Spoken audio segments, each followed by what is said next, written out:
হায় আমরা যদি বসতাম তাহলে আমার যুবক সমাজের চিত্র এরকম হতো না, নারীদের চিত্র এরকম হতো না, পুরুষদের চিত্র এরকম হতো না। মুসলমান আর গায়ে রং নাই, মুসলমান আর গায়ে ইসলামের ছোঁয়া নাই, এটা কোনোদিন হতো না। উম্মতে মুহাম্মাদি আর মুহাম্মদুর রাসূলুল্লাহর রং নাই, এটা কোনোদিন হতো না। শুধু হয়েছে এই জন্য চিনি না দেখা, জানি না দেখা। তো যেটা আমি বুঝাইতেছিলাম, আল্লাহ বলে তুমি তোমাকে দামি বানাও, আমি তোমাকে কিনবো জান্নাতের বিনিময়ে।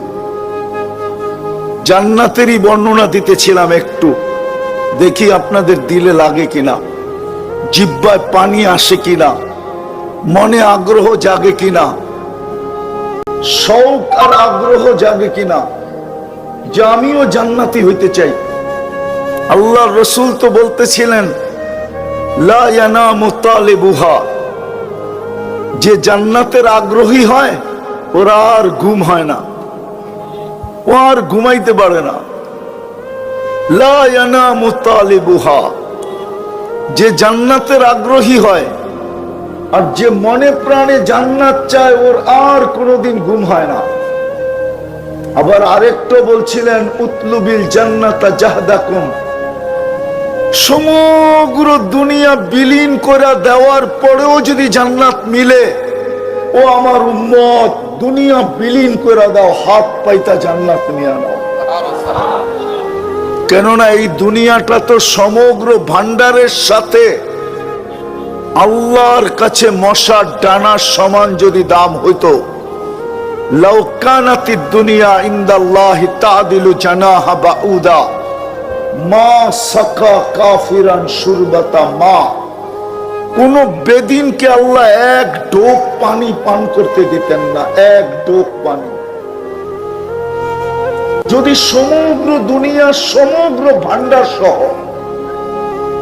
সোনার খনি, রূপার খনি, হীরার খনি, তেলের খনি, গ্যাসের খনি, এরকম হাজারো খনি জমিনের ভিতরে লুকানো, সবগুলা সহ যদি মশার ডানার সমান দাম হতো, আল্লাহ বলে কোন কাফেরকে আমি এক ঢোক পানি পান করতে দিতাম না। আল্লাহ রাসূল বলতেছিলেন সারা দুনিয়ার সমস্ত সম্পদ সহ পুরা দুনিয়াটা দিয়েও যদি জান্নাত মিলে তো জান্নাত নিয়ে নাও। উতলুবিল জান্নাতা জাহদাকুম, জান দিয়েও যদি মিলে তো নিয়ে নাও।